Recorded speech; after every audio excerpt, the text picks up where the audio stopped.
So I'm going to quickly go over some basics of ROCD, what it is, and see if you relate to it. So, living with relationship OCD. So what's going on? Well, relationship OCD is a subset of OCD basically, in which sufferers are consumed with doubts about their relationship. They question their love for the partner, their attraction to their partner, their compatibility with their partner, and their partner's love for them. And for me, it's always a negative against me. I've never really doubted the things towards the partner. I've always thought I'm not good enough for the partner.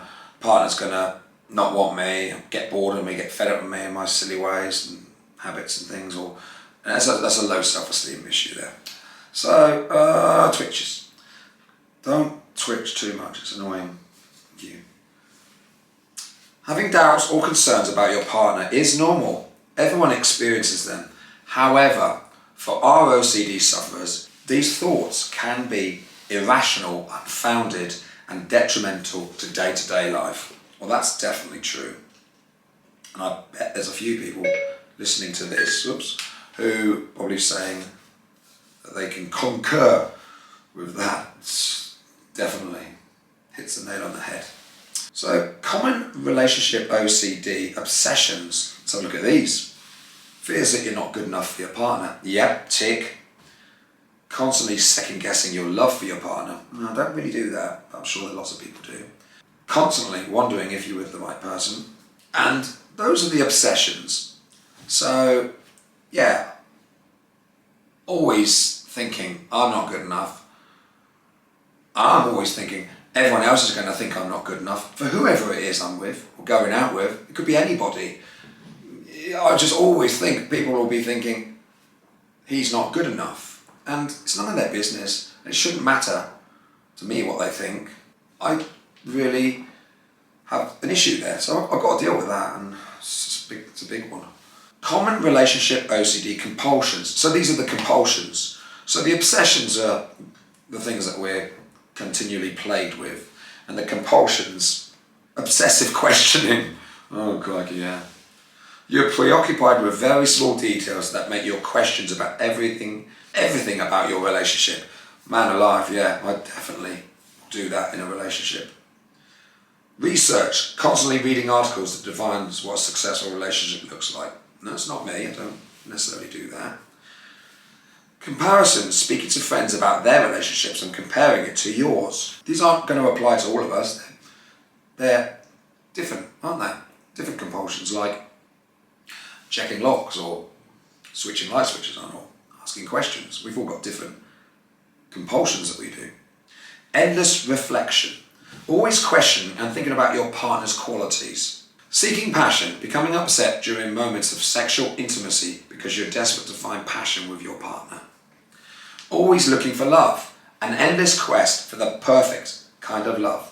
This obsession keeps you from actually experiencing it. I guess that's grass is green on the other side, isn't it? Creating rules for your partner.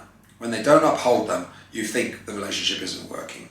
Common misconceptions about relationship OCD. Relationships don't evolve over time and should feel passionate 100% of the time. So that's a misconception. That's basically something that ROCD sufferers may possibly think. And I guess that's probably right. I suppose in relationship, I kind of like think everything's got to be perfect. Otherwise, it's not right. It's not the right relationship.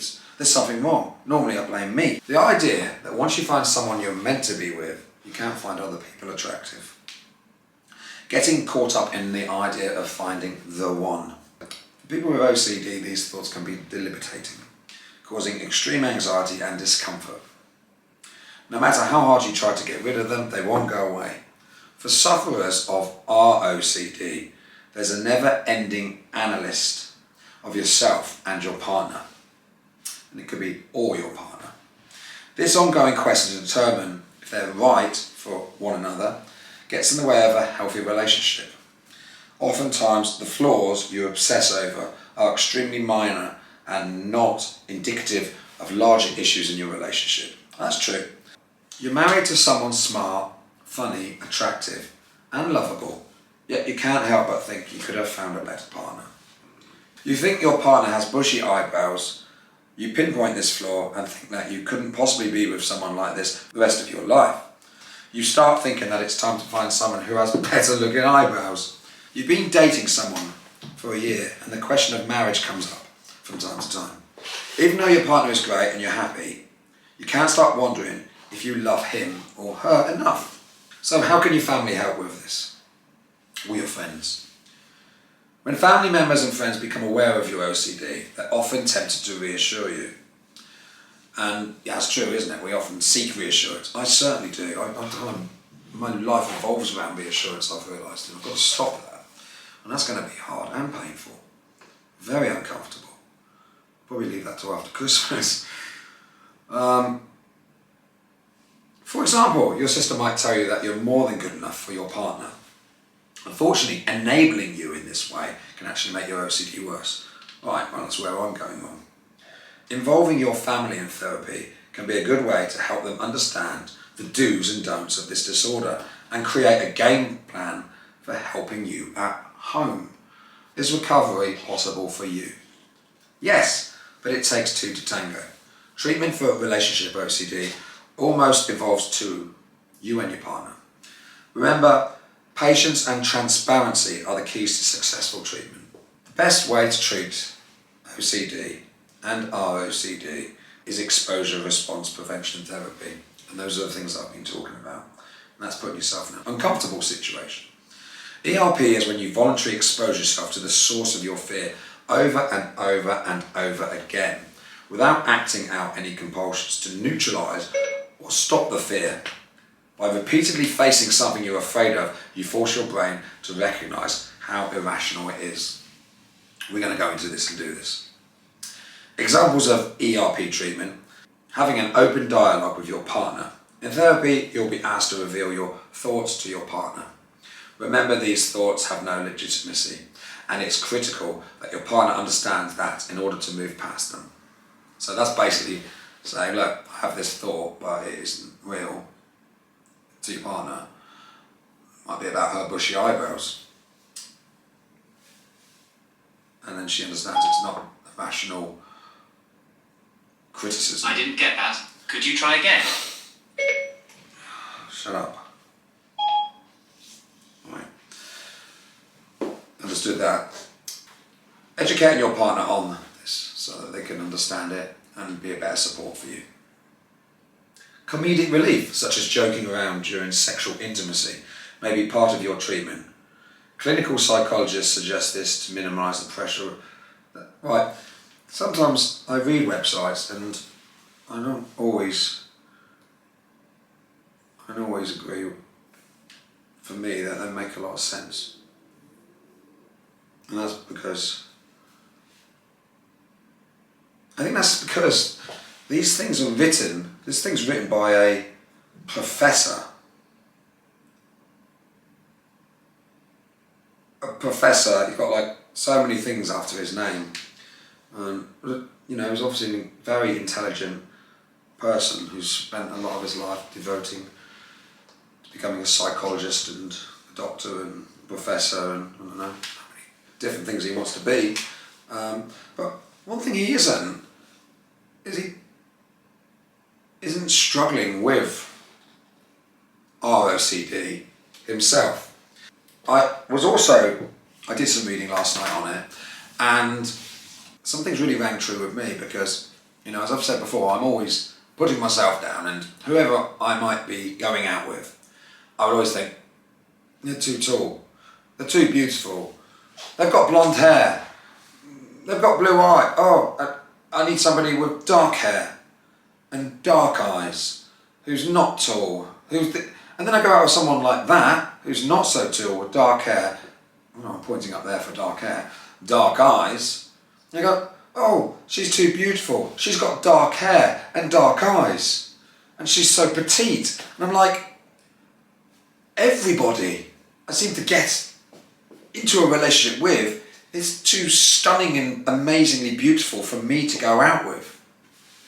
And it's irrational and intrusive because basically I'm a normal person, and when I've been in a relationship, They've generally been with normal people that I found attractive. But my irrational side will then make it blow it out of proportion. It's got to the point with me where it doesn't matter who I could be in a relationship with, I'm never good enough. And it doesn't matter how much reassurance they give me, and I sometimes need reassurance, and that does make it worse. I'm fearful of everything. I'm fearful of nothing's good enough. I'm not good enough, basically. They're good enough, I'm not. I'm always struggling and needing reassurance on things, and the more reassurance I get, the more I need it. And instead of seeing it as OCD being the bully and doing all this to me, which I generally hadn't been, I'd seen it as, oh, I'm in the wrong relationship.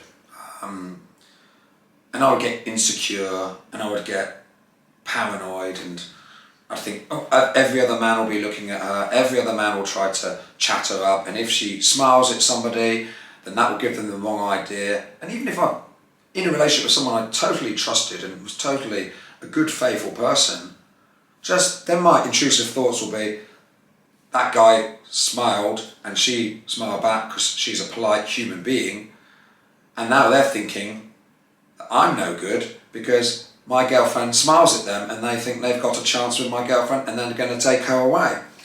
And these things are really irrational, and the more that I actually start to say them like this, the more I realise how stupid they are. And they've imprisoned me to years and years of basically being quite unhappy. I get insecure about everything.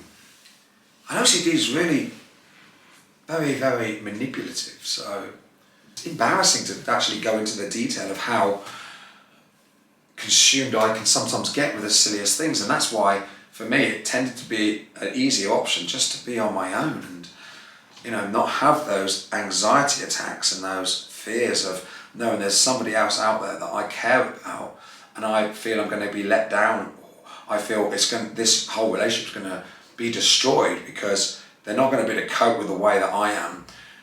And the more reassurance I need, the more unhappy I get, because I don't want to be going around getting reassurance all the time. It's a really miserable place to be. And also you're giving your power over to somebody else. It starts to become a habit. You're starting to text for reassurance. And I'm intelligent enough to realise that what I'm doing is probably hard work for that other person to deal with.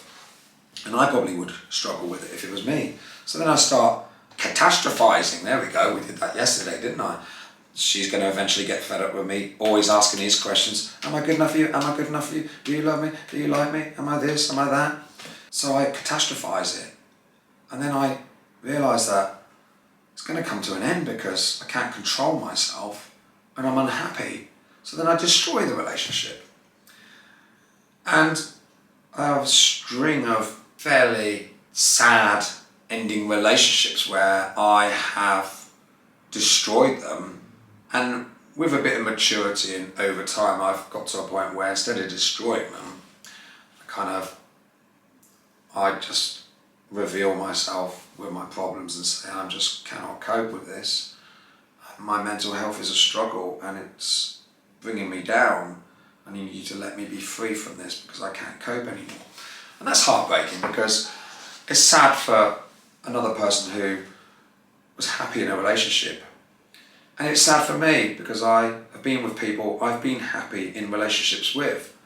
But my OCD has been the mother-in-law. I don't think that's really a good analogy. It's been it's been a bully, basically. It's been a bully and it's stopped me being happy. Because I don't know what it feels like to be in a relationship and to actually go around and hold hands and go shopping and do things and to feel safe and loved. Well, I know factually I'm safe and loved, but I don't know what it actually feels like anymore. I think the last time I felt that was when I was 16 and I'm 48 now. And that's because OCD hadn't got its grasp on my relationship side of my mentality. It was rife in my habits and my other things, but when I was 16, a relationship was a new thing. And over the years, OCD has played its games and said this and said that.